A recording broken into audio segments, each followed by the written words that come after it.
Details about the radical young married couple who walked into a pizza parlor this weekend, ambushing and killing two police officers at point-blank range.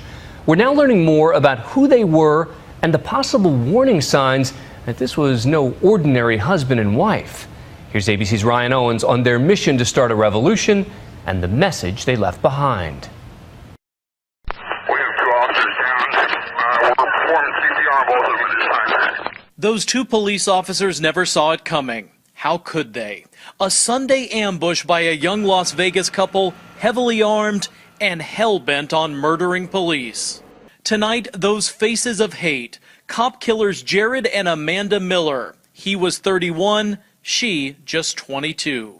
Their spree would leave 3 innocent people dead, a community stunned, and that question, why?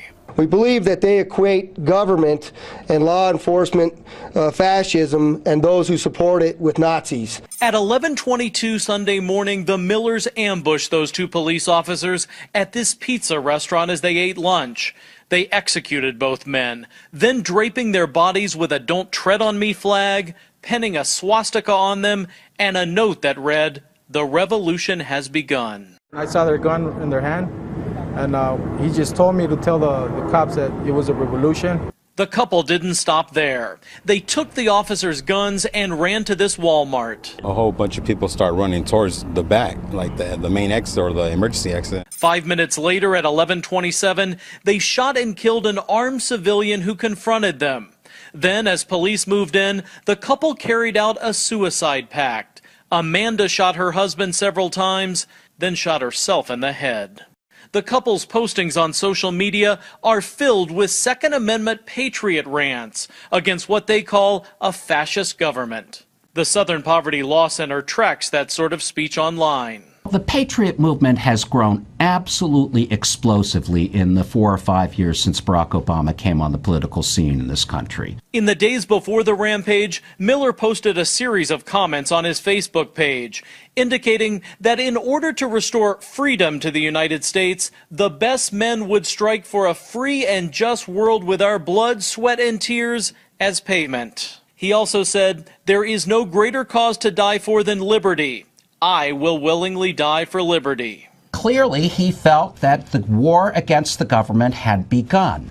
People who inhabit these groups, by and large, are very, very angry. The vast majority of them are not going to go out and murder police officers, but there's a pretty substantial subset of those people who are willing to engage in violence. That is the courthouse. Jared had a lengthy criminal record and ranted on YouTube about his house arrest, calling the county courthouse a monument of tyranny.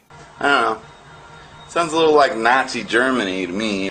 He was paranoid about government wiretapping and drones. They're already wiretapping your phones, watching your Facebook and everything. Paranoia is really an integral part of the militia groups in particular. These are groups that thrive on conspiracy theories that have no basis in fact. Get back now! In April, the Millers joined other anti-government protesters at Cliven Bundy's cattle ranch a few hours away.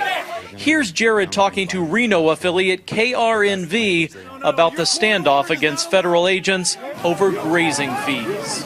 I feel sorry for any federal agents that want to come in here and try to push us around. But if they're going to come bring violence to us, well, if that's the language they want to speak, we'll learn it. I think that Jared Miller's presence at the Bundy standoff is extremely important to trying to understand what happened in Las Vegas. I think it is very possible that Jared Miller saw it as the opening battle in a revolutionary war against the government, which he intended to continue. Cliven Bundy's son says the Millers were asked to leave their ranch because even they considered them, quote, too radical. Some of the couple's closest friends here in Las Vegas say they actually talked about killing cops all the time. Neighbor Kelly Fielder says the Millers were staying at her apartment right before their killing spree. They had, a cart full of just ammunition, guns, everything. Fielder says she's now riddled with guilt for not calling police, especially considering some of the couple's Facebook posts. Last month, Amanda wrote, "To the people of the world, you're lucky I can't kill you now, but remember, one day I will get you." And on the day before their rampage, Jared's final post, the dawn of a new day. May all our coming sacrifices be worth it. The real sacrifice, 3 innocent people murdered. Joseph Wilcox, the civilian who confronted the couple at Walmart. I've been waiting for him to walk inside the house, and he's just not going to. And those 2 Las Vegas police officers, Alan Beck and Igor Saldo, both husbands and fathers. Beck leaves behind 3 children, and Saldo, a new baby. I'm Ryan Owens for Nightline in Las Vegas.